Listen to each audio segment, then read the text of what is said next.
بسم الله الرحمن الرحيم.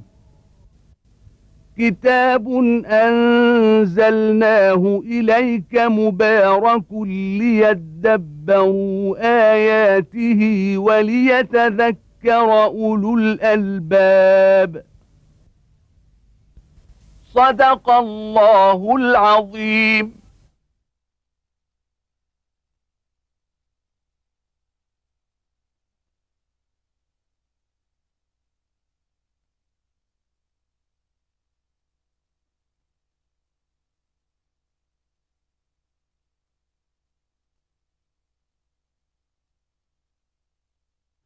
الحمد لله رب العالمين، وأصلي وأسلم على عبد الله ورسول الأمين وعلى آله وأصحابه ومن اهتدى بهديه وعمل بسنته إلى يوم الدين. كنا ذكرنا في الحلقة الماضية أن قول الله تبارك وتعالى: يسألونك عن الشهر الحرام قتال فيه قل قتال فيه كبير، الآية أنها نزلت بشأن سرية عبد الله بن جحش رضي الله تعالى عنه الذي أرسله النبي مع مجموعة لرصد عير لقريش راجعة من اليمن إلى مكة، وأنهم أدركوهم في شهر رجب، وطبعا لم يهاجموهم لأن شهر رجب شهر حرام، وانتظروا يعني حتى ينسلخ رجب. فلما انتظروا وجدوا أنهم في آخر ليلة، انتظروهم لآخر ليلة من رجب، ورأوا أنهم إذا انتظروهم إلى أن يدخل بعد ذلك شهر شعبان، وشهر شعبان شهر يعني القتال فيه حل، ليس من أشهر الحرم، لكنهم يكونوا قد دخلوا يعني أرض مكة، وأرض مكة أرض حرام لا يحل القتال فيها طيلة العام. فاجتهدوا وهاجموهم في آخر ليلة من شهر رجب، فوقع منهم قتال في الشهر الحرام بهذا الاجتهاد. فقامت قيامة قريش وقالوا: محمد يعتدي يعني في الشهر الحرام وانتهك حرمة هذا الشهر. فأنزل الله تبارك وتعالى: يسألونك عن الشهر الحرام قتال فيه القتال فيه قال جل وعلا: قل قتال فيه كبير، يعني أمر عظيم. ولكن جريمة يعني ما تفعله قريش والكفار في مكة ضد المسلمين جرائم كبرى، لكن لا ينظرون إليها ولا يراعونها. قال جل وعلا: وصد عن سبيل الله وكفر به والمسجد الحرام وإخراج أهله منه أكبر عند الله. أنتم تفعلون هذه الجرائم الكبرى ولا تعدونها جرائم، والفتنة أكبر من القتل.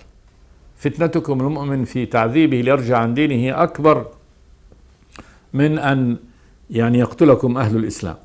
ثم قال يعني أو يقاتلوا في شهر الحرام.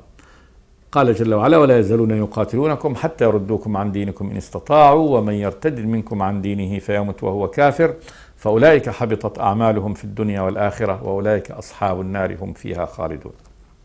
ثم قال جل وعلا: إن الذين آمنوا والذين هاجروا وجاهدوا في سبيل الله أولئك يرجون رحمة الله. هذه الآية جاءت بيانا وتطيبا لخاطر هذه المجموعة من أهل الإيمان الذين يعني كانوا يقاتلون في سبيل الله، فهم من أهل الإيمان ومن أهل الهجرة ومن أهل الجهاد في سبيل الله، ووقع منهم هذا يعني الخطأ منهم باجتهاد منهم. قال جل وعلا: أولئك يعني هؤلاء المؤمنون الذين آمنوا وهاجروا وجاهدوا في سبيل الله أولئك يرجون رحمة الله. فإنما عملهم بهذا هو رجاء رحمة الله تبارك وتعالى، والله غفور رحيم. إذا وقع منهم يعني تقصير أو اجتهاد خاطئ فإن الله تبارك وتعالى يزيل عثرتهم، لأنهم من أهل الصدق، من أهل الإيمان والهجرة والجهاد في سبيل الله. وذلك أن يعني ليموا لوما شديدا عبد الله بن جحش وأهل السرية، وقال لهم النبي أيضا: يعني ما أمرتكم بقتال في الشهر الحرام. فشعروا بالمأثمة العظيمة وأنهم ارتكبوا أمر كبير جدا، وإن كانوا قد فعلوا هذا يعني اجتهادا منهم، وظنوا أنهم يعني مأمورين بقتال وأخذ هذه يعني القافلة التي كان عليها يعني عبد الله بن الحضرمي، وأنهم وخافوا أن تفوتهم ففعلوا هذا اجتهادا منهم. فبين سبحانه وتعالى أن هؤلاء يعني إنما هم من أهل الإيمان، قال إن الذين آمنوا والذين هاجروا وجاهدوا في سبيل الله أولئك يرجون رحمة الله والله غفور رحيم، أي لذنبهم ومعاصيهم. بعد هذا يعني الآيات في بيان القتال، بدأ الآيات في بيان أحكام أخرى لأهل الإسلام، فبدأت بحكم الخمر والميسر. يقول تبارك وتعالى: يسألونك عن الخمر والميسر، قال جل وعلا: قل فيهما إثم كبير ومنافع للناس وإثمهما أكبر من نفعهما. يسألونك عن الخمر والميسر، تكرر سؤال أصحاب النبي صلوات الله وسلامه عليه عن الخمر والميسر لما يروا فيها من التأثم، وأنها ليست مما ينبغي لأهل الإيمان، بل إن يعني أهل العقل والحكمة حتى في الجاهلية كانوا يمتنعون عن الخمر من باب أنها لا تليق بذي العقل وبذي الحجة، فإنه شراب يذهب العقل، وإذا ذهب عقل هذا الشارب يهذي، يسب، قد يقتل، قد يفجر، قد يقع على أمه، قد يفعل يعني موبقات عظيمة.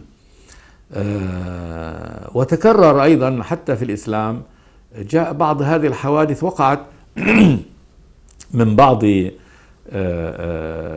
الصحابة رضوان الله عليهم، فتكرر السؤال عن الخمر والميسر. هذا بالنسبة للخمر. أولا الخمر كل شراب يغطي العقل، يخامره، لأنها من الخمر، خمر بمعنى أنه يعني غطى، فهي تغطي. كل شراب يغطي العقل فهو خمر، كما قال النبي: كل مسكر خمر وكل خمر حرام. فكل ما يسكر، والذي يسكر هو الذي يذهب يعني العقل، فهو خمر، وكل خمر حرام. وكانت العرب تتخذ الخمر من عناصر كثيرة، كانوا يصنعون الخمر من التمر وكل درجاته بالنسبة لليد، يعني من البسر ومن الرطب ومن التمر، وكانوا يتخذونه من العنب، وهو أعلى الخمور وأشهرها وأغلاها ثمنا عندهم. كانوا يتخذونه كذلك من الذرة والشعير، وهذا كان في اليمن. كانوا يتخذونه من العسل، أهل اليمن يخمرون العسل كذلك. وكانت الخمر مستشرية في العرب استشراء هائلا، يشربها الصغير والكبير، ويشربونها في بدء نهارهم وفي آخر ليلهم، فهي صبوحهم وهي غبوقهم. يسمون ما يشربونه في الصباح بالصبوح، وبالمساء بالغبوق. وأول ما يبدأون به يومهم يبدأون بالخمر. وقصيدة عمرو بن كلثوم مشهورة: ألا هبي بصحنك فاصبحين ولا تبقي خمور الأندلين. هبي من نومك، بصحنك فاصبحين، أتن الصبوح، وهذا بداية اليوم.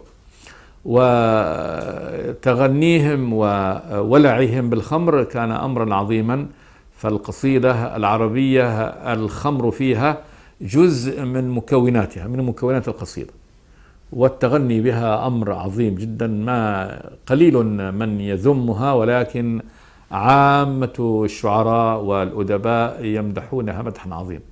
فهذا حسان بن ثابت الأنصاري يقول، وهو من الشعراء المخضرمين، يقول: نشربها فتتركنا ملوكا وأسدا لا ينهنهها اللقاء. ويقول: فإذا سكرت فإنني رب الخورنق والسدير، هذه قصور كسرى، وإذا صحوت فإنني رب الشويات والبعير. أما الميسر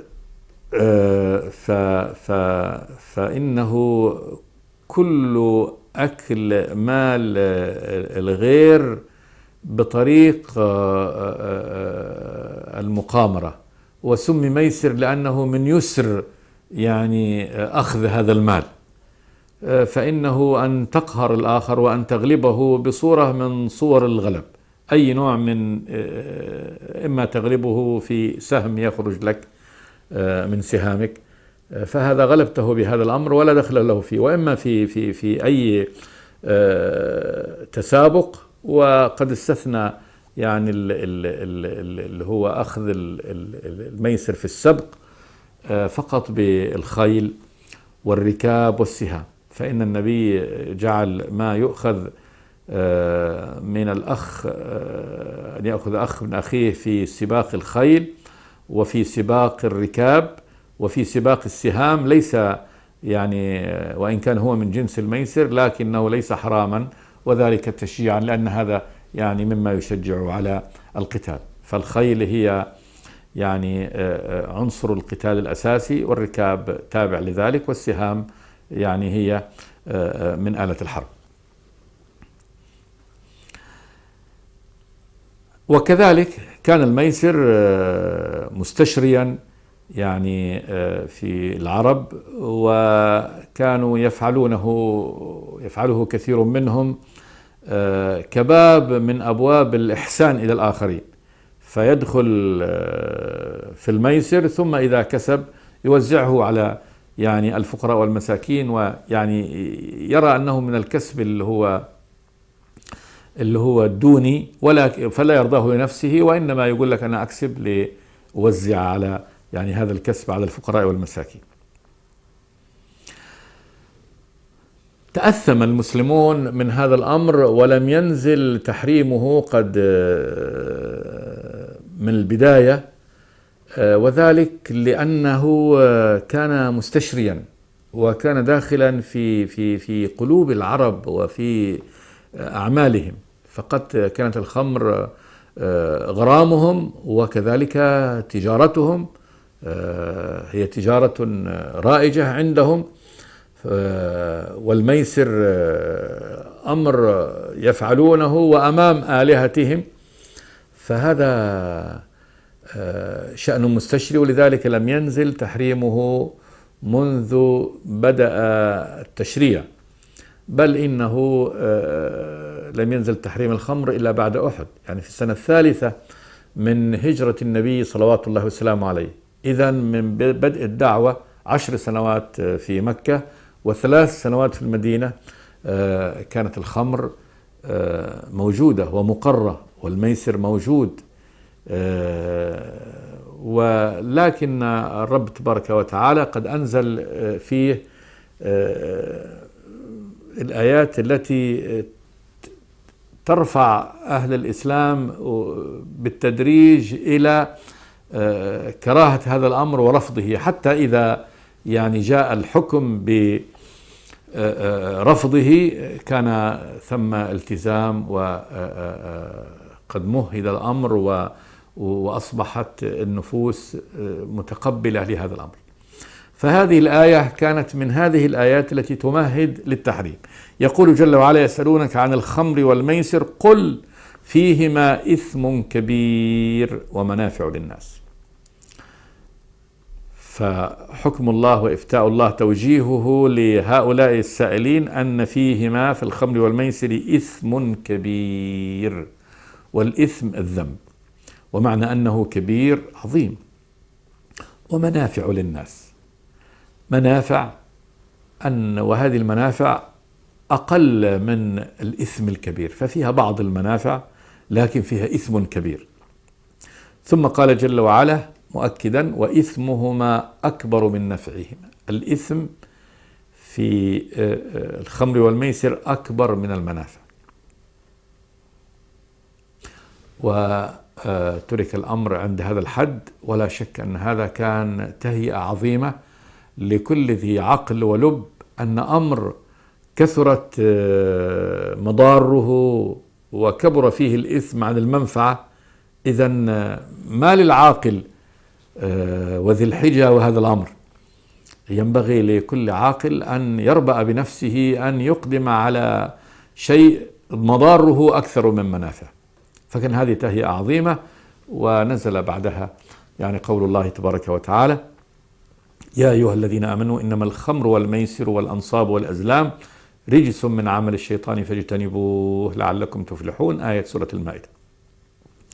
قبل هذه الآية كانت نزل آية كذلك ممهدة، وهي قول الله تبارك وتعالى: يا أيها الذين آمنوا لا تقربوا الصلاة وأنتم سكارى حتى تعلموا ما تقولون ولا جنبا إلا عابري سبيل.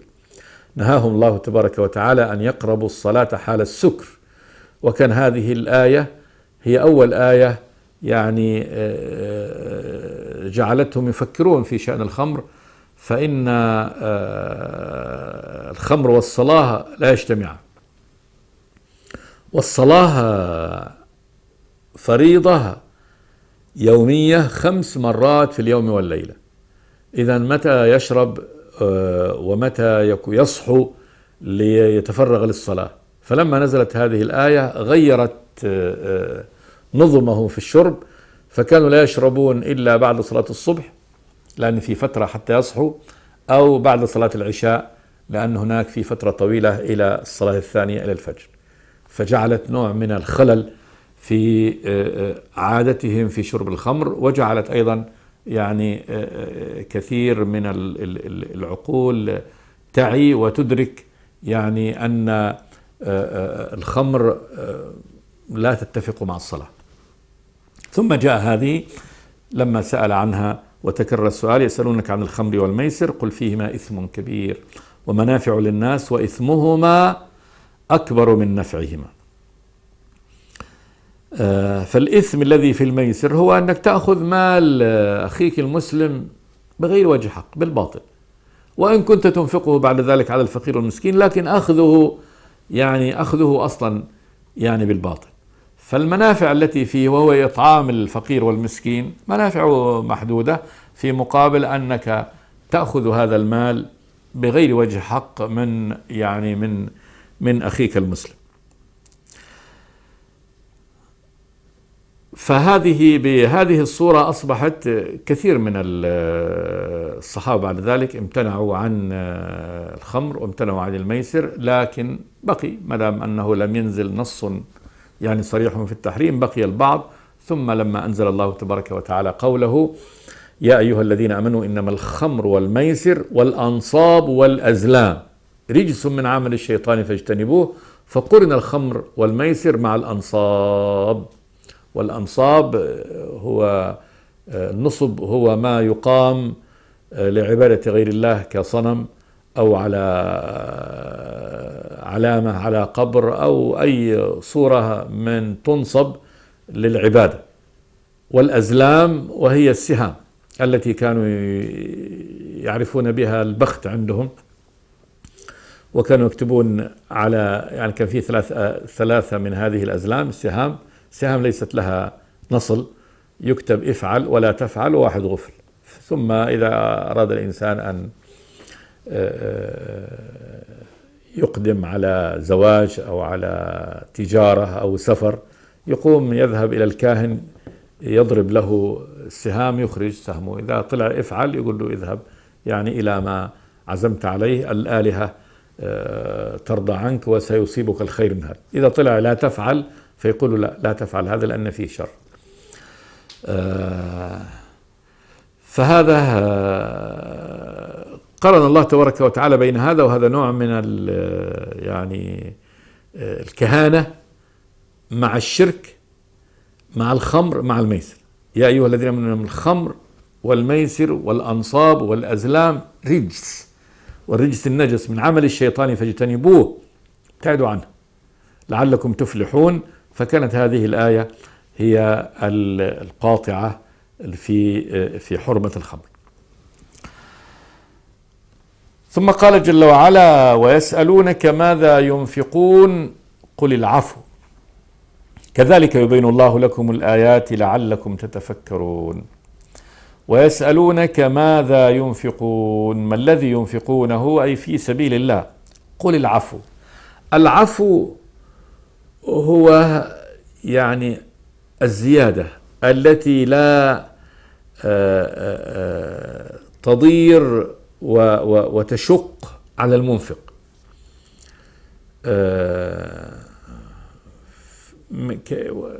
يمكن يفسر هذا قول الشاعر: خذي العفو مني تستديمي مودتي. واحد يقول لزوجها: خذي العفو مني تستديمي مودتي ولا تنطقي في سورتي حين أغضب. خذ العفو اللي هو الفضل والزيادة، يعني ما جادت به النفس دون إلحاف وإجحاف. فقل العفو يعني ما زاد عن الحاجة بدون أن يكون فيه مشقة وعنت على المنفق، فهذا أنفقه في سبيل الله. يعني ما زاد عندك ولا بضرورة إليه ولا بحاجة إليه، فهذا أنفق. قل العفو. ثم قال جل وعلا كذلك، يعني كهذا البيان والتفصيل يبين الله لكم الآيات. انظر في السؤال عن الخمر والميسر كيف فصل الله الأمر وبين أن فيها منافع، فيها مضار، انظروا فيها إثمها أكبر من نفعهما. وكذلك هنا في السؤال عن الإنفاق يسألونك ماذا ينفقون قل العفو. فكهذا البيان الواضح الذي لا يعني يترك في الحق شبهة، يبين الله لكم الآيات، آياته المنزلة من عنده سبحانه وتعالى يبين لكم حتى تعرفوا طريقكم إليه لعلكم تتفكرون في الدنيا والآخرة. لعلكم أن تتفكروا في الدنيا والآخرة. فيعرف الإنسان أن الدنيا زائلة وأن الآخرة هي الباقية. الله يبين لكم هذا حتى تتفكروا في الدنيا والآخرة، تعرف حقيقة الدنيا وتعرف حقيقة الآخرة، تعرف ماذا تعمل لدنياك وكيف تعمل لآخرتك، وأن العمل للآخرة هو الباقي عند الله تبارك وتعالى. فهذا أمر عظيم يوجه الله تبارك وتعالى فيه يعني قلوب أهل الإيمان ونظرهم وفكرهم لعلكم تتفكرون في الدنيا والآخرة. ثم قال جل وعلا ويسألونك عن اليتامى قل إصلاح لهم خير وإن تخالطوهم فإخوانكم والله يعلم المفسد من المصلح ولو شاء الله لأعنتكم إن الله عزيز حكيم. ويسألونك عن اليتامى، قال أهل العلم بأن هذا السؤال جاء بعد أن نزلت الآيات الشديدة في حرمة مال اليتيم، وأن أكل ماله أكل نار، كما قال تبارك وتعالى إن الذين يأكلون أموال اليتامى ظلما إنما يأكلون في بطونهم نارا وسيصلون سعيرا. قالوا تحرج كثير ممن عنده يتيم في حجره أن يخلط ماله مع ماله، فعزلوا أموال اليتيم وحدها وعزلوا طعامه وشرابه ونفقته وحدها عن نفقتهم، فهذا شق عليهم، أصبح فيه مشقة وأصبح فيه كلفة كذلك على اليتيم، إنه يعني يصنع له الطعام وحده ويصنع له ديت ولا يؤكله أحد ولا ديت، وإنما خلاص يأكل من ماله وحده. وقد يؤدي هذا إلى يعني نفقة أكثر من أن يكون مخالطا لوليه كأخيه الأكبر أو عمه أو غيره ممن يتولى شأن اليتيم. فقال تبارك وتعالى ويسألونك عن اليتامى، يعني ما هو الشأن الصحيح والصالح في شأنهم. قال جل وعلا قل إصلاح لهم خير. إصلاح لهم أن تصلح لليتيم، تنظر الأصلح له، عنده مال، فهل الأصلح له بقاء هذا المال وعدم مسه والإنفاق منه عليه، أم استثماره وتنميته حتى إذا كبر يكون المال هذا قد نمى، بدل أن يعني تأكله النفقة ويأكله الزكاة. وهل الأصلح أن يستثمر على هذا النحو ولا يخاف ضياعه إذا استثمره في غير وجهه فيضيع اليتيم؟ هل الأصلح أن يخلط ماله بماله ويجعل طعامه مع يعني من يعولهم، أم يعزل له يعني ماله خوفا عليه من أن تضره الخلطة؟ هنا الله يقول إصلاح لهم خير. ابحث عن الأصلح لليتيم ولماله، وإن تخالطوهم فإخوانكم. إذا خلطت اليتيم، خلطت ماله في النفقة بمالك، إذن فهو بمثابة الأخ، ومثابة الأخ كالشركة، يعني كأنك تشارك أخاك في طعامه، يكونون يعني متساوون في الحقوق والواجبات. إيش الحق إيش الواجب، يكون هنا تساوي في هذا الأمر. وإن تخالطوهم فإخوانكم. ثم قال جل وعلا: والله يعلم المفسد من المصلح. هذا وعيد وإخبار منه سبحانه وتعالى أن الله جل وعلا مطلع على عمل كل أحد، ويعلم المفسد لمال اليتيم ويريد إهلاكه ويريد يعني ضياعه عليه، والمصلح الذي يريد أن يصلح لليتيم وأن ينمي ماله وأن يحافظ له عليه وأن ينفق عليه النفقة التي يعني تنفعه ولا تضره. والله يعلم المفسد من المصلح. قال جل وعلا: ولو شاء الله لأعنتكم إن الله عزيز حكيم. العنت اللي هو يعني الأخذ بالشدة، والذي يؤدي بعد ذلك إلى التعب الشديد والإرهاق الشديد. لا أعنتكم يعني بأن فرض عليكم عزل ماله وعدم الخلطة في هذا المال، وقد يكون في هذا مشقة عليكم، وإنما الله سبحانه وتعالى جعل لكم يعني الخيار في هذا للنظر في ما هو الأصلح والأرفق يعني بكم وباليتيم. ولو شاء الله لأعنتكم إن الله عزيز غالب لا يغلبه أحد، فيشرع ما يشاء سبحانه وتعالى، وله أن يشرع ما يشاء، لكنه حكيم سبحانه وتعالى يضع الأمور يعني في نصابها سبحانه وتعالى. هذا في إخبار الله تبارك وتعالى عن سؤالهم عن اليتامى. ثم قال جل وعلا: ولا تنكحوا المشركات حتى يؤمن، ولأمة مؤمنة خير من مشركة ولو أعجبتكم، ولا تنكحوا المشركين حتى يؤمنوا، ولعبد مؤمن خير من مشرك ولو أعجبكم، أولئك يدعون إلى النار والله يدعو إلى الجنة والمغفرة بإذنه ويبين آياته للناس لعلهم يتذكرون. هذا نهي منه سبحانه وتعالى أن يتزوج المؤمنون بالمشركات. قال: ولا تنكحوا المشركات، نكاح بمعنى الزواج، المشركات حتى يؤمن. مشركات جمع مشركة، وهي التي يعني تعبد غير الله سبحانه وتعالى، وهذا يدخل فيه كل صنوف الشرك، سواء كان الشرك الذي عند العرب فهن مشركات، أو الشرك الذي عند يعني النصارى فهو كذلك نساؤهم مشركات، لأنها تعبد عيسى، تقول عيسى ابن الله، هذا أعظم أنواع الشرك. وكذلك الشرك الذي عند اليهود، فإن اليهود كذلك يشركون بالله تبارك وتعالى ويزعمون ويقولون إن عزير ابن الله، فهذا يدخل فيه كل أنواع المشركات من اليهود، من اليهوديات والنصرانيات اللي هم الكتابيات، وكذلك مشركات العرب. قال جل وعلا: حتى يؤمن، إلا إذا آمنا بالله سبحانه وتعالى. ثم قال جل وعلا: ولأمة مؤمنة خير من مشركة ولو أعجبتكم. أدركنا الوقت ونقف عند هذا ونكمل هذه الآية في الحلقة الآتية إن شاء الله. أقول قولي هذا وأستغفر الله لي ولكم من كل ذنب، وصلى الله وسلم على عبده ورسوله محمد. بسم الله الرحمن الرحيم.